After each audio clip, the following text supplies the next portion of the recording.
Fala pessoal, se você curte momentos de reflexão, aprendizado e conexão com a fé, já se inscreve aqui no canal Momento do Pai, já deixa o like no vídeo e não se esqueça de ativar o sininho para não perder nenhum conteúdo novo. Que Deus abençoe você e sua família.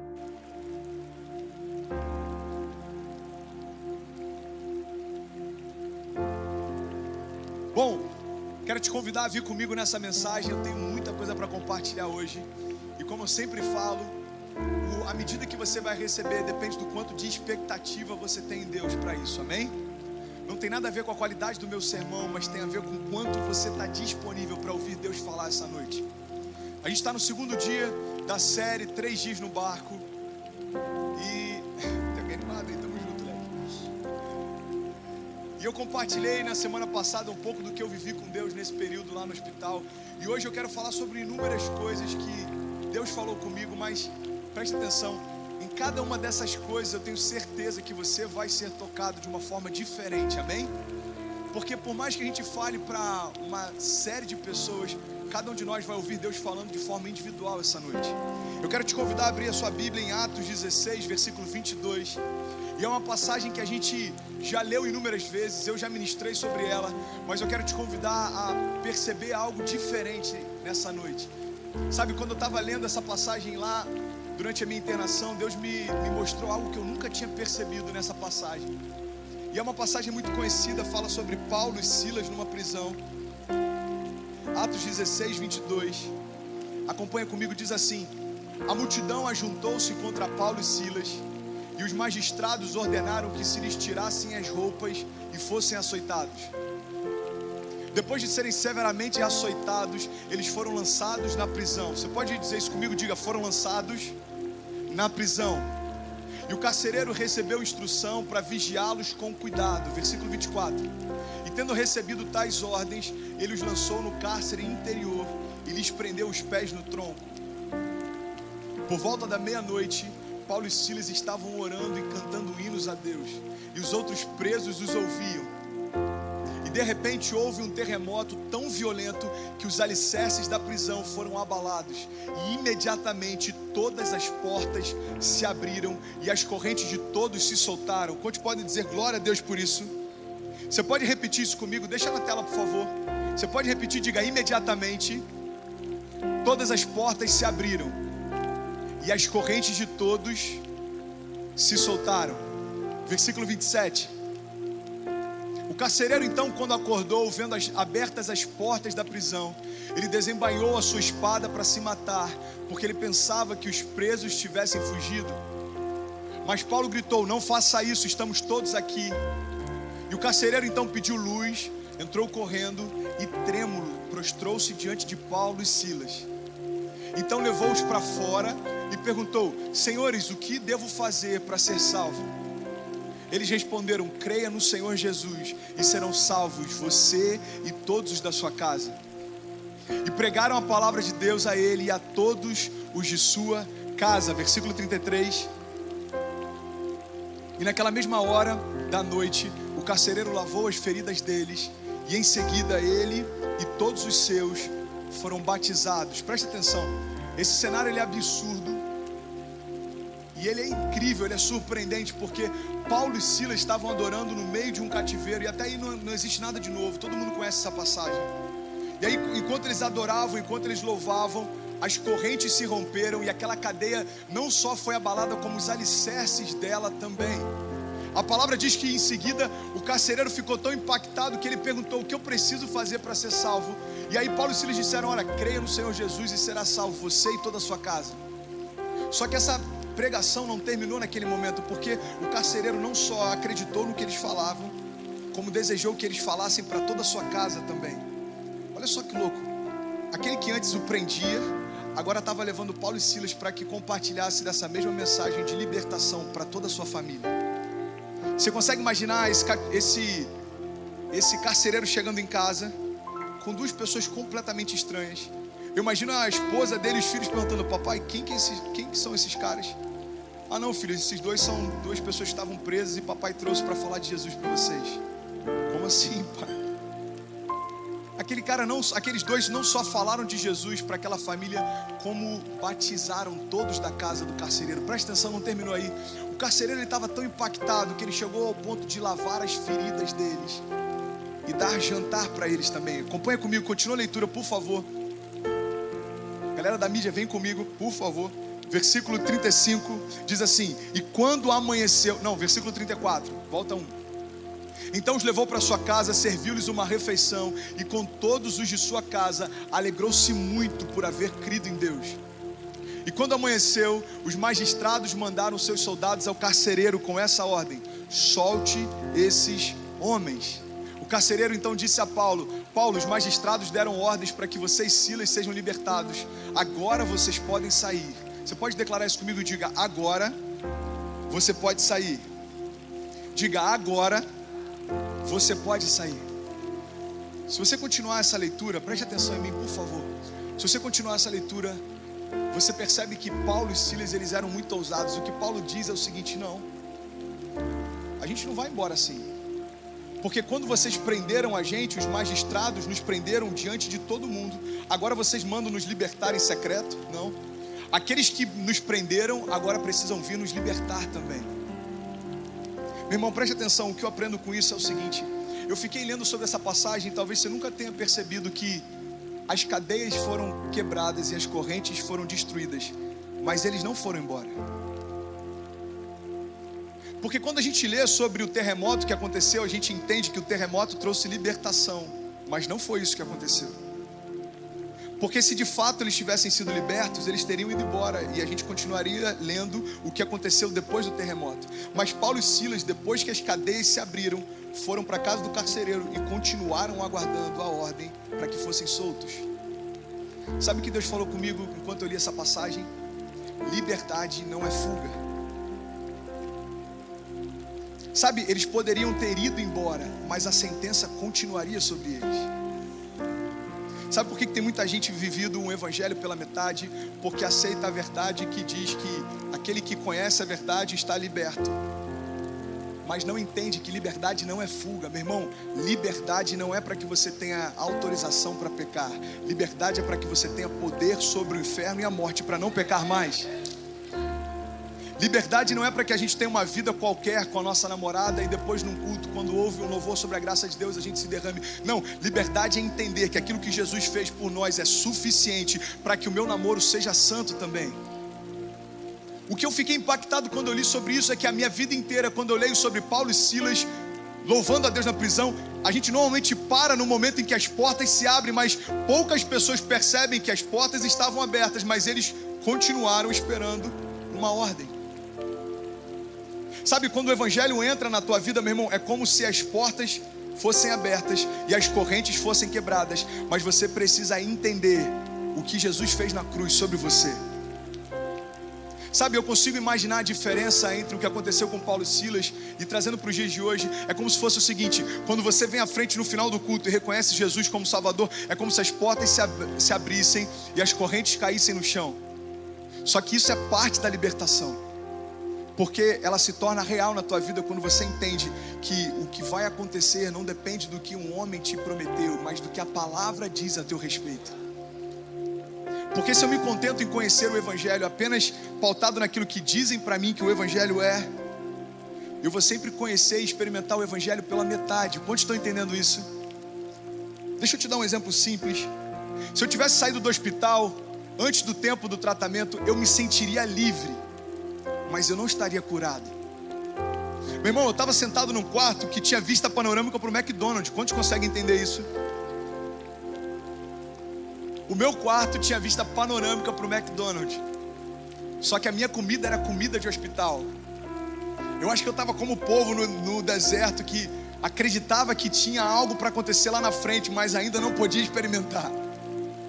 Ouvia falar a respeito do mel, a respeito das uvas e tudo aquilo que Deus tinha preparado, mas todos os dias comia a mesma coisa. Era assim que eu estava naquele quarto de hospital. Mas preste atenção, eu poderia, meu irmão, ter trocado a roupa, tirado meu catéter, saído pelo corredor e falar: ó, o menino tá bem, ele falou que daqui a 30 minutos ele vai sair, que ele tá no banho, deixa ele lá e tal.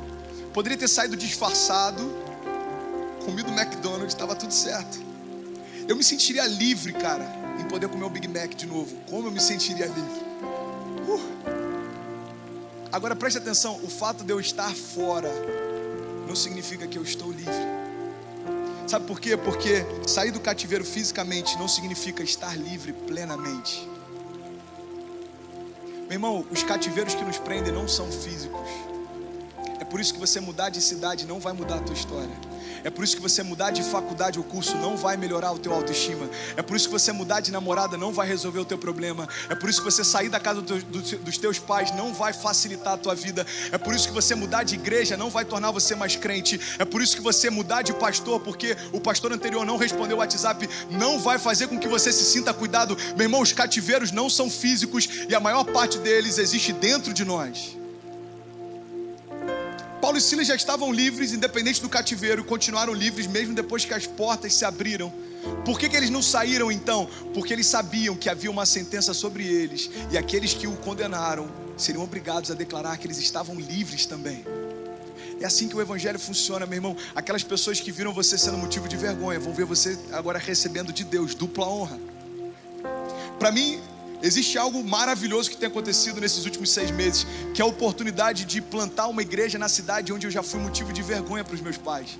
Sabe, chegar toda segunda-feira em Cabo Frio e ver uma quadra com 800, 900 pessoas, numa cidade onde eu bati de carro bêbado, era preso e fazia besteira toda hora. Para mim isso é surreal, porque é como se o próprio Deus falasse: esse é o poder do meu evangelho em alguém disponível. Alguém que antes era motivo de vergonha, agora é motivo de honra para os pais. Mas isso não tem nada a ver comigo, porque, preste atenção, eu li algo que eu achei maravilhoso, sabe? Não adianta a gente tentar mudar, porque Jesus não se crucificou. As mudanças não dependem de nós. Preste atenção, você tem que estar disponível para que Ele faça, porque tentar ser uma pessoa melhor, a gente até tenta mesmo, mas o evangelho não veio para melhorar quem a gente é. O evangelho não veio para camuflar os nossos defeitos. O evangelho não veio para tornar a gente um pouco mais simpático. O evangelho veio para tornar cada um de nós uma nova criatura. Jesus não se crucificou, Ele foi crucificado. Você não tem poder para mudar todas as coisas. Você precisa estar disponível para que Ele mude. Acompanha comigo, eu tenho tanta coisa para falar hoje, mas eu preciso que vocês venham comigo, amém? Vocês estão comigo? Sabe o que nos torna livre em meio a qualquer circunstância? É uma promessa que foi liberada. E essa promessa diz que aonde o Espírito de Deus está, ali há liberdade. E eu quero compartilhar com vocês hoje um pouco sobre o poder das promessas. Sabe, eu creio de verdade que todo o poder do Evangelho está ligado ao cumprimento das suas promessas.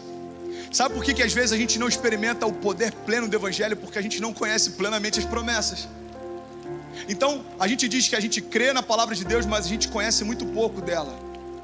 Eu tenho aprendido o seguinte: o pouco que eu conheço da palavra é o pouco que eu experimento de Deus.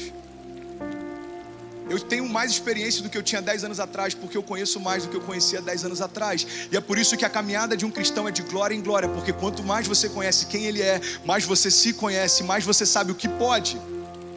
Meu irmão, ser medíocre não é conhecer pouco a palavra. Ser medíocre é se contentar com isso. Uma geração medíocre é uma geração que conhece pouco e se contenta com isso. Eu não sei se eu cheguei a falar sobre isso sábado passado, mas se eu falei, você vai ouvir de novo, amém. Se eu não falei, preste atenção nisso. Eu estava num programa de TV há uns 10 dias atrás, e o apresentador ele falou o seguinte: pastor, a gente vê na nossa geração pessoas terceirizando a criação dos seus filhos. O que você tem a dizer sobre isso? Eu falei: cara, isso é só um reflexo da nossa geração. Porque a nossa geração não está terceirizando só a criação de filhos. A nossa geração está terceirizando até a relação com Deus. Porque se a gente for parar para analisar, tem semanas que o único momento em que a gente para abrir a Bíblia é quando o pastor no meio de um culto fala: abra sua Bíblia no livro tal. Se a gente for parar para analisar, tem momentos na semana que os únicos momentos de adoração em que a gente de fato se desconecta de tudo é quando o culto começa e antes de chegar no momento da oferta. Então eu falei para ele: sabe, uma geração que se contenta com tão pouco vai ter facilidade em terceirizar tudo, porque a gente se contenta com apenas algumas nuances daquilo que Deus quer fazer. E eu vou dar um exemplo. Sabe por que tantos jovens se desviam quando conseguem o emprego que sempre desejavam? Porque Deus libera para ele uma nuance do que tem para fazer. O cara se contenta e fala: uau, era tudo que eu queria. Aquele que é fiel no pouco vai ser colocado sobre o muito, mas é necessário que haja fidelidade. Eu perdi a conta do número de jovens que já se perderam quando conquistaram o que desejavam. E eu perdi a conta do número de jovens que voltaram quando perderam aquilo que haviam conquistado. É muito comum, cara. Você, quando é pastor de jovens, você vê isso todo o tempo. Eu lembro de um que me marcou porque ele falou assim: pastor, eu preciso de um romper de Deus, cara. Eu não tenho nada, eu estou dependendo de favor dos outros. Eu falei: vamos orar. E a gente orou, e para resumir bastante, uma empresa que é top dentro do segmento de mercado dele contratou. Ele ganhou um plano de saúde top, melhor do que o que eu tenho, porque eu não tenho. Então já começa aí. Ele ganhou um plano de saúde top, ele ganhou um salário top e estava tudo maravilhoso. Aí ele deu o próximo passo, ele falou: pastor, eu vou alugar um apartamento. Eu falei: mano, legal, mas vai devagar, cara. Ele falou: não, pastor, vai ser maravilhoso, eu vou decorar ele, vai ser um lugar de adoração e papapá. Eu falei: beleza, mano, mas vai devagar, cara. Espera você casar, você tá solteiro ainda, mano. Vai morar com outras pessoas. Ele falou: não, pastor, eu quero ter o meu lugar. E para resumir, aquilo que para ele parecia ser uma bênção se tornou uma maldição, porque aquele lugar que Deus deu, através da provisão que Deus liberou, se tornou o lugar onde ele se perdeu. Aí sabe o que acontece? Tempos depois, ele perdeu o trabalho, ele perdeu aquele lugar, e ele voltou sem nada falando: pastor, eu preciso de um recomeço. Eu falei: mano, tá disponível, como sempre teve. Agora, quando Deus te restaurar de novo, não joga no lixo o que ele tá te dando, cara. Quantos estão entendendo isso? Sabe, pastorear jovens é muito difícil, porque a gente lida com uma das fases da nossa vida em que a gente é mais inconstante.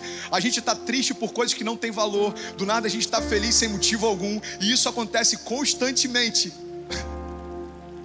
Então qual que é a minha função aqui? É compartilhar com vocês o poder que existe na palavra para tornar a nossa vida constante em Deus. Agora, a verdade que liberta é a verdade que você conhece, não a que você ouve. Conhecereis a verdade e a verdade vos libertará. A verdade que te liberta é a verdade que você conhece. É por isso que a gente vê pessoas livres em algumas áreas e cativas em outras. Pastor, é possível alguém ser cativo em algumas áreas e livres em outras? É claro que é, meu irmão. Você já viu alguém que é apaixonado pelo seu chamado, mas não tem alegria em ofertar? Essa pessoa está cativa em uma das áreas da vida dela. Você já viu alguém que tem paixão, cara, pela presença de Deus, mas não sabe honrar os seus líderes? Meu irmão, essa pessoa tem liberdade na presença, mas o cara está cativo em relação à honra. Agora, liberdade plena significa conhecimento pleno daquilo que ele pode fazer e ele quer fazer. É como se ele dissesse: olha, eu tenho plenitude para liberar sobre vocês, mas você precisa conhecer plenamente o que eu tenho. Porque se você conhece em parte, você experimenta em parte. Sabe, um dos convites que a gente recebe todos os dias é da gente se contentar com um pouco. Preste atenção nisso. Meu irmão, eu lembro que no início da minha conversão eu não acreditava que falar em línguas era algo disponível para todo mundo. E eu brigava com o Kezinho em relação a isso. Eu falava: amor, isso é algo específico. Isso é algo para alguns, cara. Falar em línguas, tá doido? Isso não é para todo mundo. Até que um dia eu tô pregando na garagem da minha casa e eu fui batizado com o Espírito Santo. E aí eu entendi: não, peraí. Tem coisas que eu não conheço plenamente e eu acho que eu sei. Deixa eu sentar e deixar Deus falar comigo. Porque é normal, quando a gente é jovem, a gente tem um ímpeto de se levantar e ensinar coisas que a gente ainda nem aprendeu. Sabe o que eu comecei a aprender nesse tempo de caminhada? É que estar disponível é o segredo para experimentar plenamente o que Deus tem para nós. Sabe, coisas que no início eu achava que não eram reais, hoje eu experimento. Sabe por quê? Porque na nossa caminhada com Deus existe um convite muito sutil, que é o seguinte: cara, você não precisa crer tanto assim. Você não precisa crer que Deus vai mover as circunstâncias, mover montanhas. Vai dentro daquilo que os seus olhos conseguem ver. E aí sabe o que a gente percebe? Que quando a gente tem expectativas medíocres, a gente vai ter realizações medíocres. E a gente acha que está indo bem, porque tudo aquilo que a gente espera acontece. Quantos estão entendendo isso? Se você espera poucas coisas vão acontecer. Mas a gente entra numa zona de conforto que a gente acha que aquilo ali está funcionando. Cara, eu espero só um estágio. O estágio vem e você acha: uau, legal. Não, cara, agora eu só espero uma porta de trabalho um pouco melhor. Aí a porta de trabalho um pouco melhor vem e você fala: uau, está funcionando. Mas preste atenção, Deus não chamou para que a gente espere coisas dentro das nossas limitações. Deus nos chamou para acreditar que Ele vai fazer algo sobrenatural. Como que eu posso abrir mão de uma caminhada medíocre? É só tornar as minhas expectativas acima de qualquer lógica. André, você está no quarto de hospital, você vai lançar um livro? Não, eu vou lançar 2. Meu irmão, você está numa cama, cara, você vai trazer uma impressora para o teu quarto? Não, vou fazer um home office no meu quarto. Porque se Deus diz que eu posso experimentar coisas sobrenaturais, meu irmão, o que é gerar um livro para alguém que tem dentro de si o poder capaz de ressuscitar Jesus dos mortos? Agora preste atenção, quando eu tenho uma expectativa acima da lógica e Deus cumpre, eu começo a ter fé para me mover sobre circunstâncias maiores depois. Não, peraí, se Deus me deu um livro quando eu estava internado, Deus pode levar esse livro para as nações. Não, peraí, se Deus me deu uma namorada que eu sempre pedi, Deus pode me dar uma casa maravilhosa. Não, peraí, se Deus me deu uma casa maravilhosa, então eu e a minha família podemos ser um referencial do que é uma casa cheia da presença de Deus. Não, peraí, se a minha casa é um referencial do que é uma família cheia da presença de Deus, Deus pode nos levar a lugares que a gente nunca imaginou. Meu irmão, quando você vai aumentando a tua expectativa, Deus vai aumentando o mover dele, e assim acontece constantemente, amém? Então o que eu quero compartilhar com vocês nessa noite, eu quero começar a pregar agora, eu preciso que você venha comigo. Eu não sei se vai demorar um pouquinho para terminar hoje, se for, quem tiver horário fica à vontade, mas eu preciso compartilhar algumas coisas hoje, amém? É o último Next antes do aniversário da nossa igreja. E se você quiser anotar, anota por favor. Abra comigo a sua Bíblia em Mateus 16, 21. Mateus 16, 21 é uma passagem muito conhecida também, mas que me chamou muita atenção quando eu estava meditando hoje.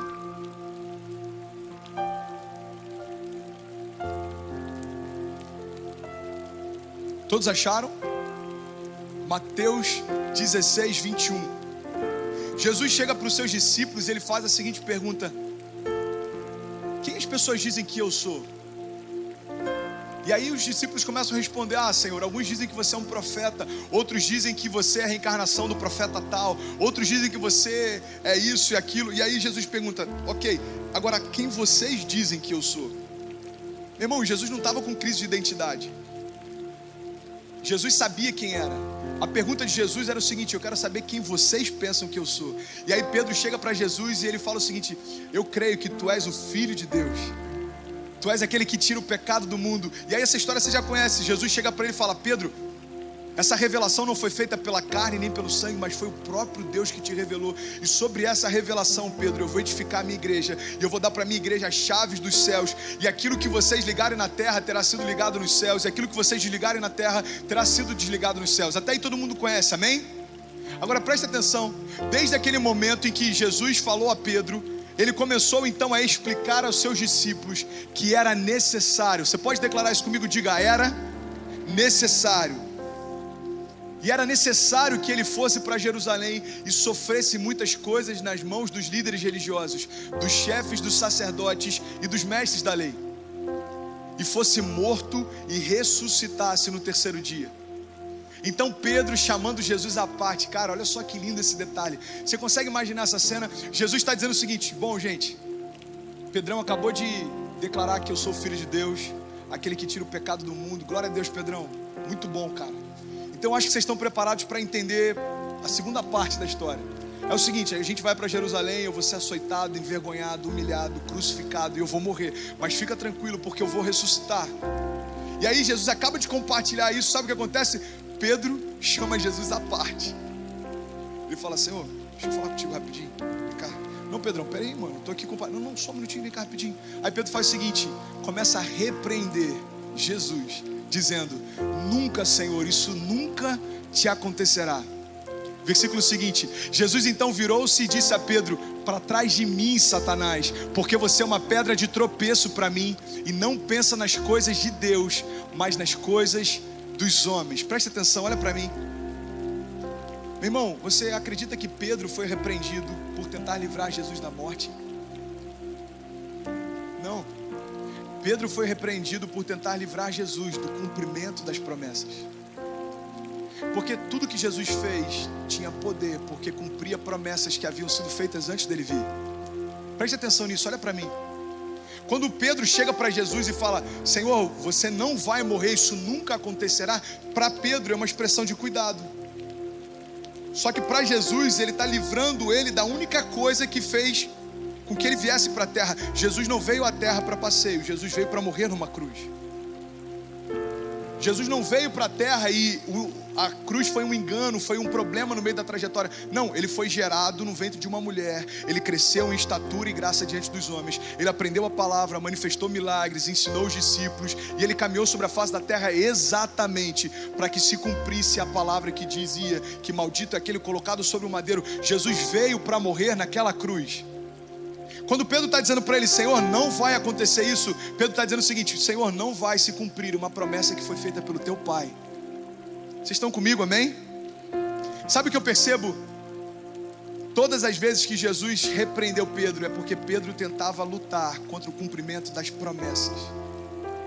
Meu irmão, todas as vezes em que a gente vai ser repreendido por Deus, é quando a gente lutar contra o cumprimento das promessas dele sobre as nossas vidas. Porque, como eu disse anteriormente, o poder do Evangelho está justamente no cumprimento das promessas que ele faz. Por isso que uma vida sem conhecimento das promessas significa uma vida sem poder do Evangelho. Se eu conheço poucas promessas, eu vou experimentar pouco poder. Se eu conheço muitas promessas, eu vou experimentar muito poder. Porque o poder está no cumprimento delas. Todos estão entendendo até aí, amém? Olha só, acompanha comigo, por favor. João 18:3, não precisa abrir sua Bíblia. Diz assim: então Judas foi para o olival, e ali estava reunido Jesus e os seus discípulos, e levando consigo um destacamento de soldados e alguns guardas enviados pelos chefes dos sacerdotes e pelos fariseus, levando tochas, lanternas e armas. Jesus, sabendo tudo o que iria acontecer, saiu e lhes perguntou: a quem vocês estão procurando? A Jesus de Nazaré, responderam eles. Sou eu, disse Jesus.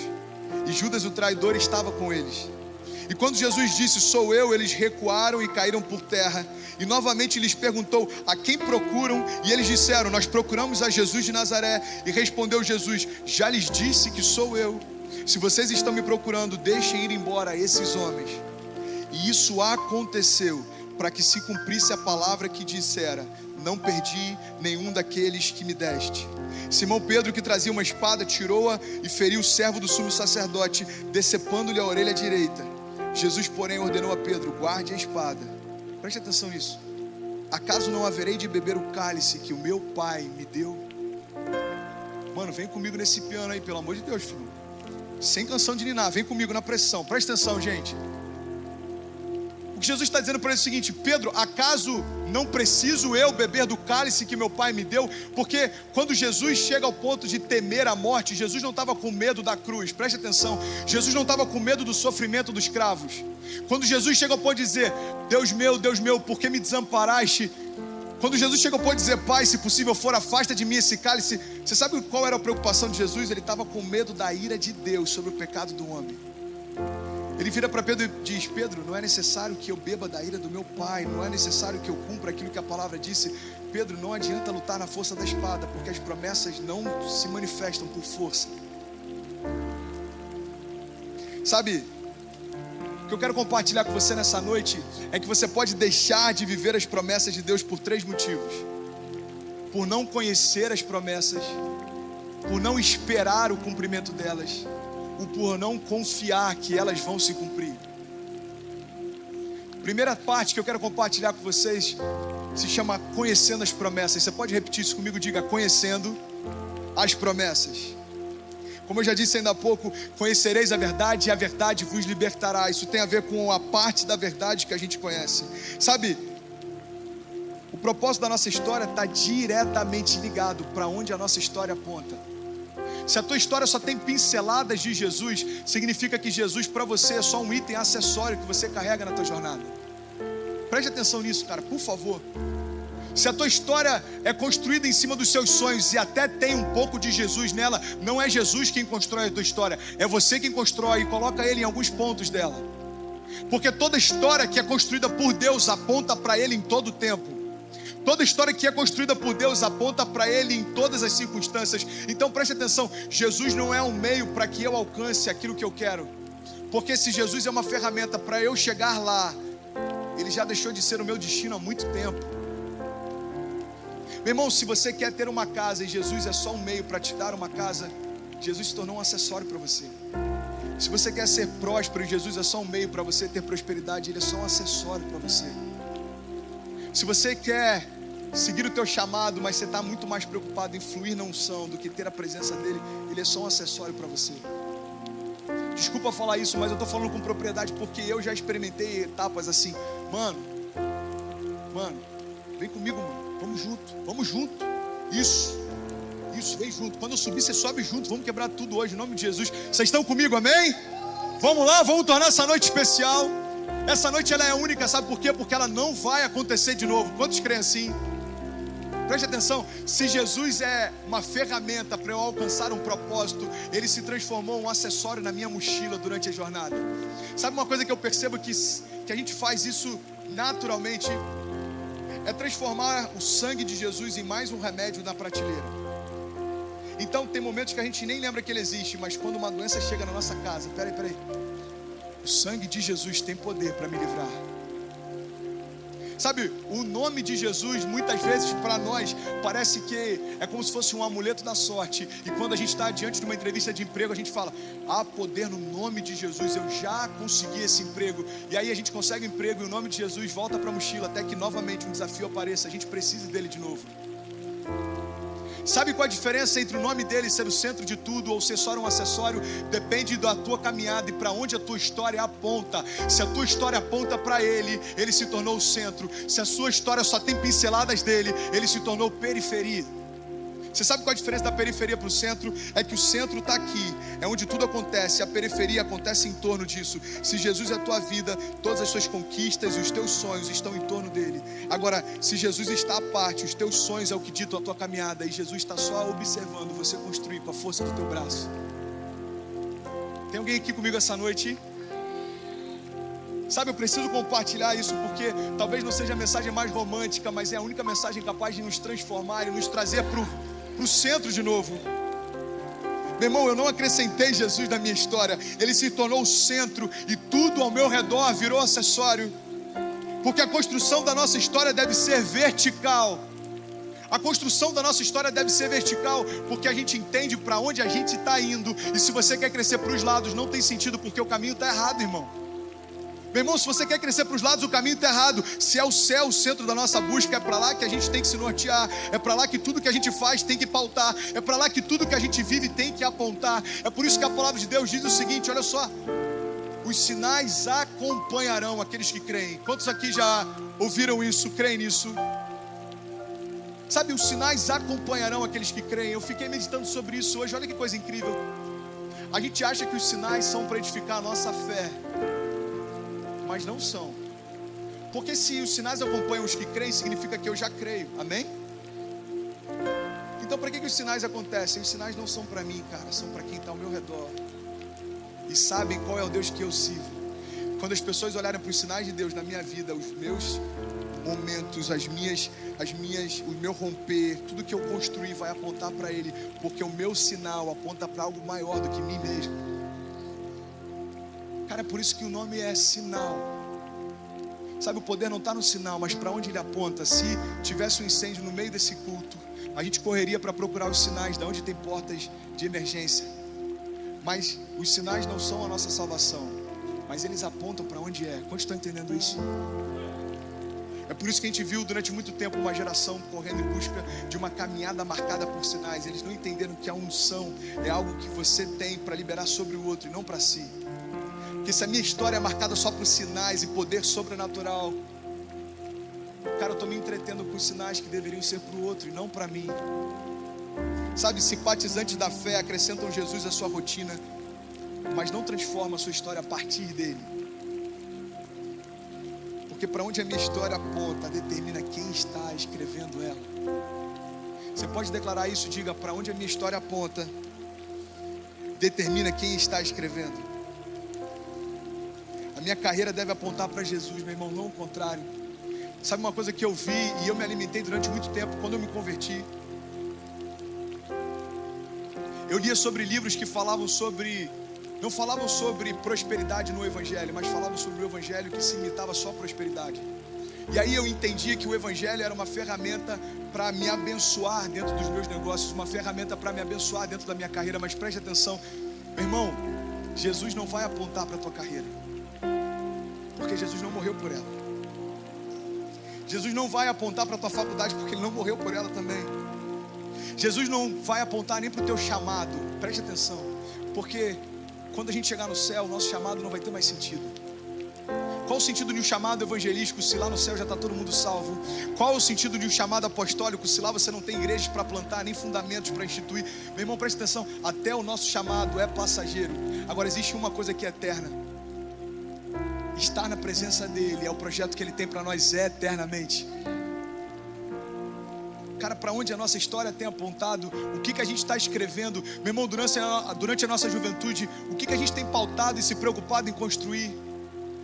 Será que a gente está pautado em construir a nossa história, ou será que a gente está preocupado em entender qual é a história que ele sempre teve para nós?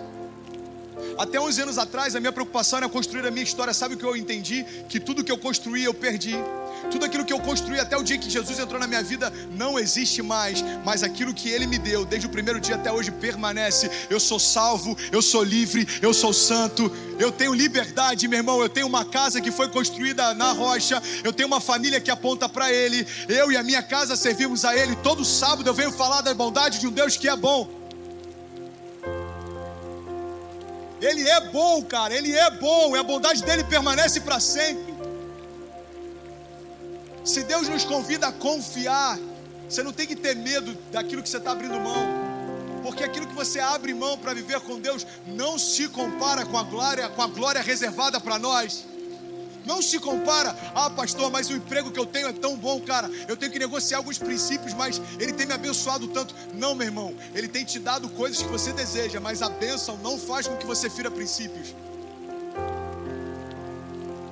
Cara, a bênção vem de Deus e não nos afasta da presença dele. Seria incoerente, cara, se o teu namoro te afasta de Deus. O que faz você acreditar que no teu casamento vai ser diferente? Se no teu namoro, cara, o teu parceiro está te estimulando a ferir a santidade de Deus, por que você acha que quando vocês estiverem debaixo do mesmo teto vai ser diferente? A falta de temor, ela não muda com o casamento, ela só vai ficando cada vez mais anestesiada. Não tem temor quando namora, depois vai se tornar uma falta de temor quando casa. Galera, pode acender as luzes para mim, por favor? Sabe, primeiro ponto para que a gente não viva as promessas de Deus é não conhecê-las. O segundo ponto é a gente não esperar por elas. Você pode declarar comigo, diga: não esperar significa não experimentar. Se você não esperar, você não vai experimentar nenhuma das promessas. Sabe, tem uma música que a gente não canta, mas talvez alguns já tenham cantado, que ela diz o seguinte: quem tem promessa de Deus não morre, não. E eu creio que é uma grande mentira, com todo respeito por quem compôs, porque todo homem na face da terra carrega uma promessa de Deus para si. Agora a grande questão é, se a gente vai viver ou não, depende do nosso sim para as promessas que ele já fez. Meu irmão, preste atenção no que eu vou te falar. Esperar nas promessas é uma das coisas que a gente mais tem se perdido. Sabe, a nossa geração é ansiosa e eu me coloco no centro disso. Cara, eu nunca vi uma geração tão ansiosa quanto a nossa. Não sei se vocês lembram, mas existia um período em que a gente alugava filme numa locadora. Quantos lembram desse período? Quando eu namorava a Kezinha ainda existia isso. Acho que era Balloon que tinha em São Gonçalo. Cadê a galera de São Gonçalo? Tá aí? Em Niterói, não sei qual era a locadora que tinha aqui. Hã? Carrum? Carru? Enfim, tinha Carru, tinha Balloon. Lá em Cabo Frio se chamava Nippon, o nome da locadora. Meu Deus. E sabe o que eu lembro? Se você devolvesse um filme sem rebobinar o VHS, você pagava uma multa. Quantos lembram disso? Então, assistir um filme em casa era o seguinte processo: você tinha que ir até uma locadora, ok? Você tinha que escolher um filme na prateleira e torcer para ter aquele VHS, porque às vezes alguém já tinha alugado. Cara, eu quero esse filme. Ih, foi alugado, eu vou reservar para amanhã. Aí você ia para casa, assistia o filme e depois você ainda tinha que rebobinar e trazer de volta. Aí a gente passou por época do DVD, foi mais prático.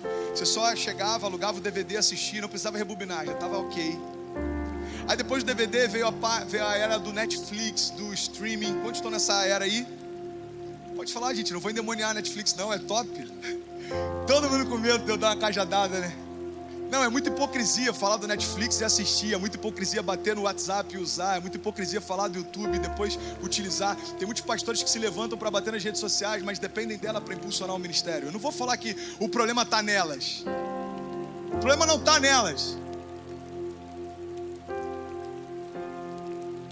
O problema não está nas redes sociais, o problema está na gente, cara.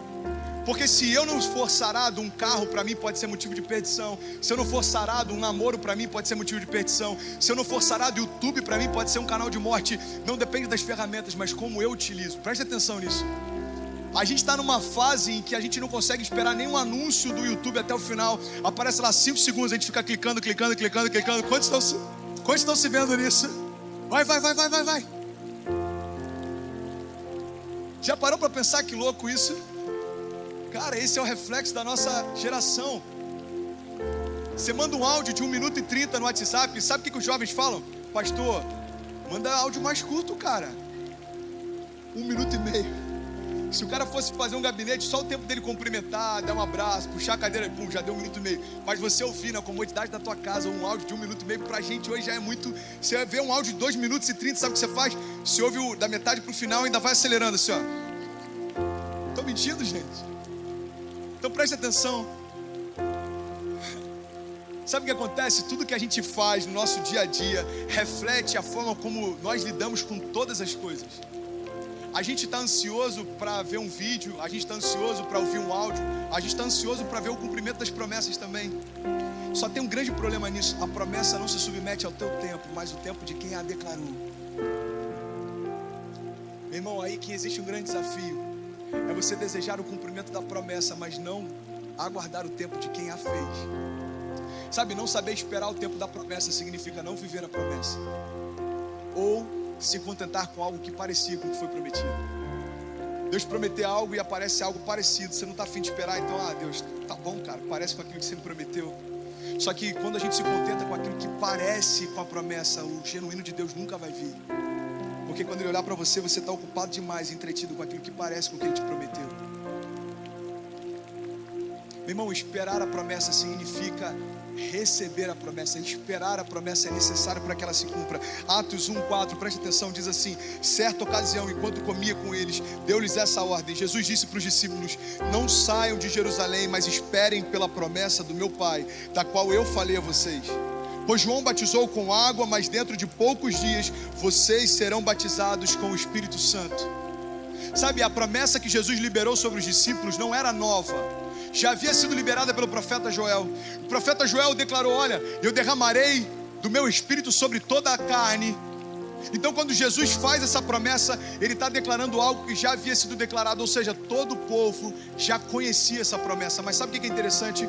Quando Jesus declara isso aos discípulos, existiam centenas de pessoas naquele lugar.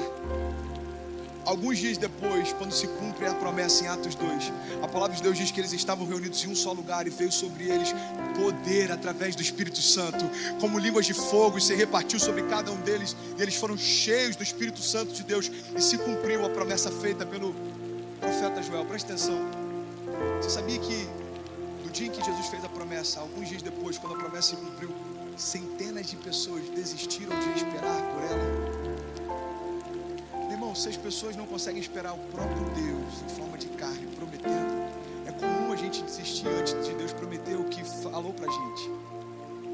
Quantas vezes eu já me equivoquei, cara, quantas coisas erradas eu já fiz por ansiedade. Mas preste atenção, existe uma bênção sobre a espera. E sabe qual é a bênção? É que você vai experimentar não algo que se parece com o que Ele te prometeu, mas toda a promessa que Ele fez a teu respeito vai se cumprir.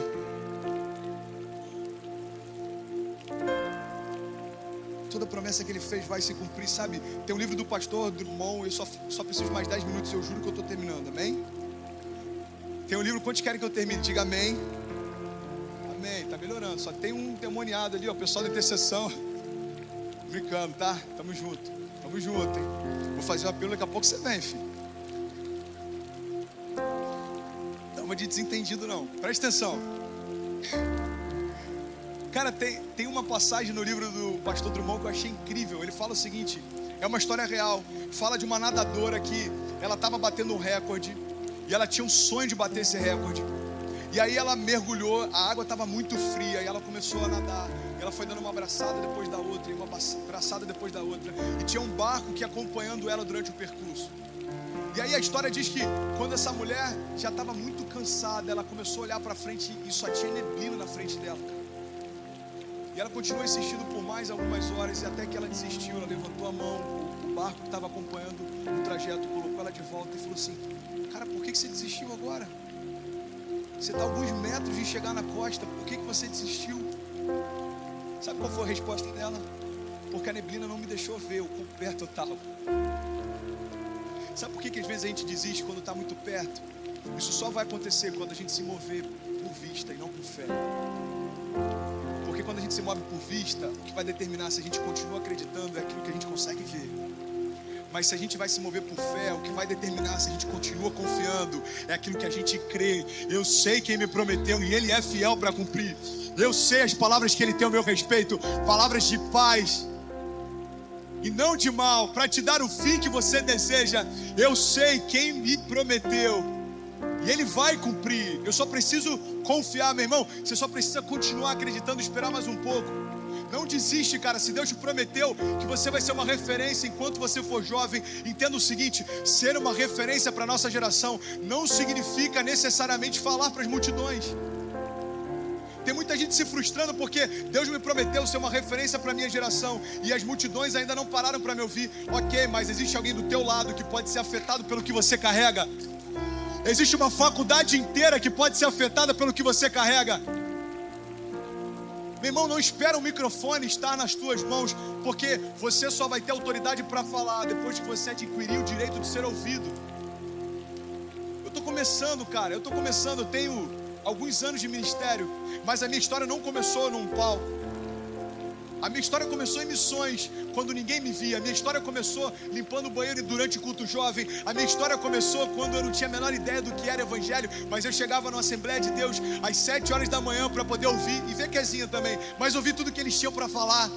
Sabe, a minha história começou lá. O que acontece é que a nossa geração quer começar onde a geração anterior já está terminando. Você vê um pastor como o pastor Felipe, por exemplo. Eu vou dar até um exemplo de alguém novo. Mano, o cara tem 34 anos, é casado com uma mulher linda, tem filhos lindos, um ministério próspero. Eu quero começar assim. Não, peraí, mano, peraí. Você não estava há 15 anos atrás, 20 anos atrás, quando ele botava o violão nas costas e ia tocar em várias igrejas. Você não estava com ele quando ele participava de vigílias e chorava na presença de Deus, pedindo para que Deus o levantasse como uma voz profética sobre essa geração. Você não estava lá, meu irmão. Então não acredita que aquilo que as pessoas estão colhendo foi plantado ontem. Você vai se iludir assim, cara. Você vai se iludir assim. Não começou ontem. Não começou. O que eu mais vejo são jovens falando: pastor, cara, Deus tem um chamado pra mim. Eu falei: amém, mano, cola com a gente. Aí você vê o cara fica um dia junto na DM, fica 2 dias, terceiro dia: mano, cadê você? Pô, pastor, eu tô vendo algumas coisas aqui, tô correndo atrás de algumas coisas. Ok, mano, semana que vem a gente tá junto. Aí chega a semana que vem, o cara não aparece, na outra. Sabe o que acontece? Ele entendeu errado. Ele está achando que o fato de ter chamado diferencia da multidão. Todos nós temos chamado. Irmão, você entender que tem chamado também não te diferencia, porque existe uma multidão de pessoas que já entenderam que tem chamado. O que vai mudar a chave da nossa vida é entender que o chamado se constrói, não cai do céu. O chamado se constrói. Sabe como ele se constrói? Ele se constrói através de lugar secreto. Ele se constrói através de choro. Ele se constrói através de busca. Ele se constrói através daquele que te deu. Ele é fiel para cumprir, e isso vai ser construído em você. Meu irmão, se a gente for imediatista para as coisas de Deus, a gente nunca vai experimentar as promessas. Sabe por quê? Porque Deus não tem pressa por uma simples questão. Ele é eterno. A gente se apressa, cara, porque a gente sabe da finitude que tem. A gente quer ver as coisas acontecendo rápido. Porque você olha para a tua vida e você fala: bom, eu tenho 25. Sei lá, se eu tiver mais 60 anos eu tenho que correr. Deus olha lá e Ele faz parte da eternidade passada, eternidade presente, eternidade futura. Ele fala: eu vou fazer, meu irmão, fica tranquilo. Porque o projeto que eu tenho para você não se limita ao tempo que você tem caminhando sobre a terra. Olha a diferença. Quando eu entendo que a minha história aponta para o céu, eu entendo que não tem que ter pressa para realizar aqui, porque eu estou indo para lá. Agora, quando eu quero Deus como um acessório na caminhada, eu tenho pressa, porque eu só quero que Ele me abençoe para viver aquilo que eu quero. Meu irmão, quando você entende para que você foi chamado, vem uma paz interior tão grande, porque você entende o seguinte: aquele que me prometeu sabe o tempo certo de todas as coisas e ele vai cumprir. Existe um tempo determinado para todo o propósito debaixo dos céus. Eclesiastes 3 fala sobre isso. Há tempo da gente sorrir, há tempo da gente se alegrar, há tempo de chorar, há tempo de ajuntar pedras, há tempo de separar, há tempo para todas as coisas. Agora, discernir o tempo e as estações é uma chave que a gente precisa virar para viver as promessas de Deus para nós. Meu irmão, Lagoinha, Cabo Frio, começou tem 6 meses, tem quase 1000 pessoas numa quadra. Mas presta atenção, não começou 6 meses atrás, porque Lagoinha, Niterói começou há 4 anos. Agora, peraí. Lagoinha, Niterói não começou há 4 anos atrás, porque há 50 anos atrás alguém instituiu aquela igreja e começou a Lagoinha em BH. Agora, a história da Lagoinha não começou 50 anos atrás, porque séculos e séculos e séculos e séculos antes, as pessoas entenderam o poder que existe sobre a igreja. Presta atenção, não existe nada de novo na face da terra, isso é bíblico. O problema é que a gente entende que existe uma revolução para ser gerada através de nós, mas a gente não entende que nenhuma revolução significa rejeitar o velho, significa conhecer o que Deus já fez para saber aonde Ele vai nos levar. Significa respeitar aquilo que já foi estabelecido para que a gente possa fluir no novo de Deus. Meu irmão, se você não honra a tua liderança, você nunca vai ser um líder. Se você não honra quem está junto com você, você nunca vai ter pessoas junto também. Já viu líderes falando assim: cara, eu nunca vi tanta rebeldia, tantos problemas. Meu irmão, talvez sejam os frutos daquilo que você semeou quando era liderado. Eu sei que tem gente agora pedindo misericórdia, lembrando de como tratava os pais. Fica calmo. Fica calmo. Se você era um filho rebelde, mas estava na ignorância, Deus vai te dar filhos maravilhosos, amém? Agora, se você não está na ignorância e não é um bom filho, você tem tempo de mudar isso hoje, meu irmão. Porque um dia você vai ser pai também. Preste atenção, cara, a gente precisa entender: a lei da semeadura é algo que não vai mudar. A palavra de Deus diz que tudo aquilo que o homem semeia, ele também colhe. E isso também diz respeito ao nosso chamado. Eu preciso correr para a gente não passar muito do tempo, mas preste atenção. A primeira coisa que pode fazer com que a gente não viva as promessas é não conhecê-las, amém? A segunda coisa que pode fazer com que a gente não viva as promessas é não esperar que elas se cumpram. Agora eu quero compartilhar com você algumas promessas que Deus tem para nós. Hebreus 10, 23 diz: apeguemo-nos com firmeza à esperança que professamos, pois aquele que prometeu é fiel para cumprir. 1 João 2, 25 diz: e essa é a promessa que Ele nos fez, a vida eterna. Ezequiel 36, 26 diz: e eu darei a vocês um coração novo, e eu porei um espírito novo em vocês, e eu tirarei de vocês o coração de pedra, e em troca darei um coração de carne. Filipenses 4,19 diz: o meu Deus suprirá todas as necessidades de vocês, de acordo com as suas gloriosas riquezas em Cristo Jesus. Hebreus 6,13 diz: quando Deus fez a promessa a Abraão, por não haver ninguém superior para quem jurar, Ele jurou por si mesmo, dizendo: esteja certo que eu abençoarei e farei numerosos os seus descendentes. E foi assim que, depois de esperar pacientemente, Abraão alcançou a promessa. Isaías 40, 29 diz: dá força ao cansado e Ele multiplica as forças àquele que não tem nenhum vigor. Os jovens se cansarão e se fadigarão, os moços certamente cairão, mas aqueles que esperam no Senhor renovarão as suas forças, subirão com asas como águias, correrão e não se cansarão, caminharão e não se fadigarão. Tem alguém que pode dizer glória a Deus por isso? Essas são as promessas que Deus tem para nós, mas presta atenção: não se limitam a essas, porque existem ainda mais. Meu irmão, a única coisa capaz de manter um homem confiando é quando ele conhece aquilo que foi prometido, porque não dá para você obedecer a algo que você não sabe que foi pedido. Só dá para ser um filho obediente quando sabe o que está no coração do Pai. Só dá para confiar na promessa quando você sabe o que foi prometido. Só dá para, meu irmão, confiar contra a esperança quando você sabe o que está te aguardando. Sabe, eu quero terminar essa palavra, e a terceira coisa que eu quero compartilhar com vocês é que para que a gente viva as promessas de Deus, a gente precisa confiar nelas, amém? Sabe, os judeus acreditavam que o Filho de Deus viria cercado de autoridade. Preste atenção. Os judeus acreditavam que o Filho de Deus viria cercado de autoridade e poder. E Ele realmente veio, mas não veio com as firulas que eles achavam que viria. Sabe, eles acreditavam que quando o Filho de Deus viesse, ele viria cercado de poder e autoridade, mas eles achavam que viria com firulas e muitos enfeites também. Só que Jesus nasceu numa manjedoura, cara. Ele nasceu numa família simples, ele teve uma vida simples, ele teve um emprego simples, ele entrou na cidade dentro de um burrinho, ele foi crucificado numa cruz feita por mãos de homens. A última ceia dele não foi um jantar suntuoso, ele dividiu um pedaço de pão e um pouco de vinho. Preste atenção, sabe por que os homens rejeitavam? Porque eles conheciam a promessa, mas eles achavam que a promessa se cumpriria de acordo com as suas expectativas. Então quando o Filho de Deus vem e o verbo se faz carne, eles olham para aquele homem e eles não conseguem acreditar que tudo aquilo que Deus prometeu estava dentro de um homem tão simples. Sabe por quê? Porque às vezes a gente deixa de experimentar o sobrenatural porque a gente quer ver o extraordinário. Sabe uma das coisas que eu mais tenho visto? Casais que tinham tudo para dar certo, mas um dos dois começa a comparar.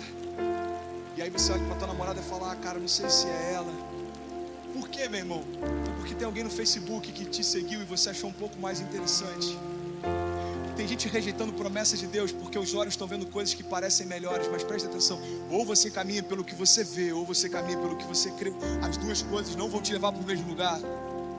Não vão te levar para o mesmo lugar. Meu irmão, quando a gente confia na promessa de Deus, você tem que aguardar pela promessa e não pela embalagem que vai vir em torno dela.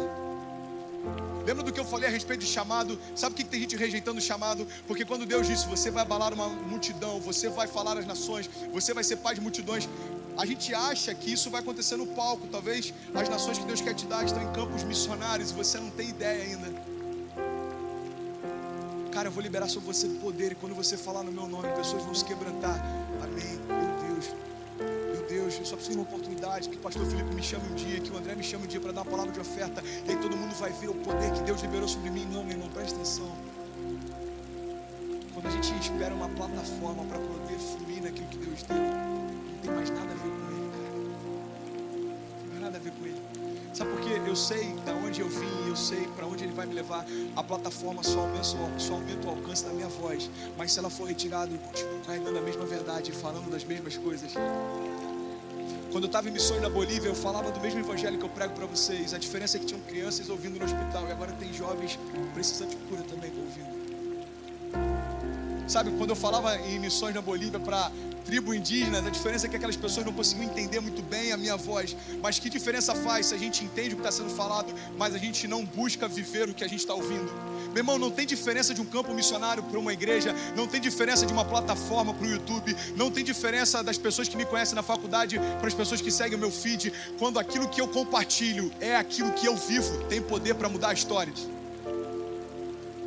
Quando aquilo que eu compartilho é aquilo que eu vivo, meu irmão, é suficiente para mudar a história. Agora preste atenção, sabe qual é o grande problema? Eu não quero fazer merchan não, mas eu compartilho sobre isso nesse livro Evangelho Sem Filtro. Eu tenho orado para que Deus me dê a oportunidade de levar esse livro a lugares, cara, que a minha voz não alcança, mas ele vai trazer libertação para a nossa geração. Sabe, uma das coisas que mais tem me confrontado é uma geração que acredita que dá para mudar o mundo do sofá.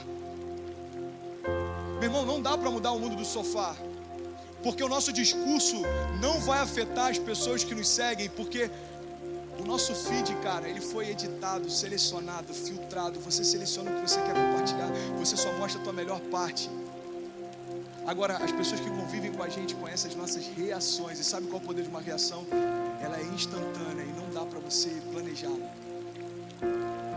Sabe qual é o poder de uma reação? É quando alguém te fere e a forma como você reage a isso. É quando alguém te persegue e a forma como você reage a isso. É quando alguém dentro de uma faculdade te humilha e a forma como você reage a isso. Porque as reações, elas não são planejadas, elas acontecem na hora.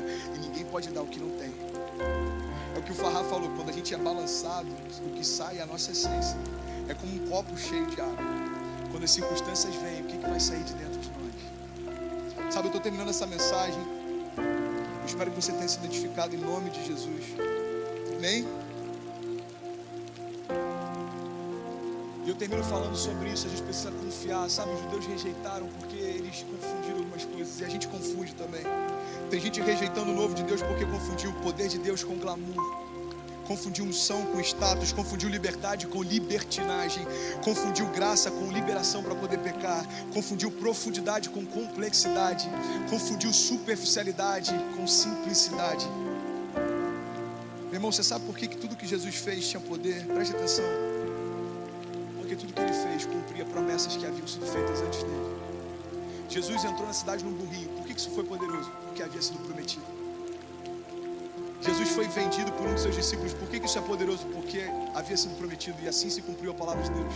Jesus foi crucificado numa cruz feita de madeira. Por que isso é poderoso? Porque assim foi prometido. Maldito é todo aquele colocado sobre o madeiro. Isaías 53 já dizia: certamente ele levou sobre si as nossas doenças e enfermidades, e o castigo que nos trouxe a paz estava sobre ele, e pelas suas pisaduras nós fomos sarados. Presta atenção, quando Isaías declarou isso, Jesus não havia vindo ainda. Por isso, quando o Filho de Deus é colocado sobre uma cruz, se cumpre uma promessa feita pelo próprio Deus. E aí então a história da humanidade se divide, o véu do templo se rasga, e não há mais separação entre o homem e Deus. Sabe por quê? Porque a promessa que Deus fez se cumpriu. Meu irmão, em toda a história antes de Jesus chegar, preste atenção porque eu finalizo aqui. Em toda a história antes de Jesus chegar, profetas falavam a respeito dele. É por isso que no Antigo Testamento a gente vê Deus falando a respeito de Jesus de forma muito implícita. Preste atenção. Em Êxodo ele é o Cordeiro Pascal. Em Ruth ele é o resgatador. Em Jó ele é chamado do nosso Salvador eternamente vivo. Em Salmos ele é o nosso bom pastor. Em Provérbios e Eclesiastes ele é aquele que brilha com nossa sabedoria. Em Isaías ele é chamado de príncipe da paz. Em Jeremias ele aparece como renovo de justiça. Em Daniel ele é o quarto homem da fornalha ardente. Em Joel ele é aquele que batiza com o Espírito Santo e com fogo. Em Ageu ele é o restaurador da herança de Deus perdida. Em Zacarias ele é apresentado como a fonte aberta da casa de Davi, que purifica os pecados e as impurezas. Em Malaquias ele se mostra como o sol da justiça, que carrega nas suas asas a salvação.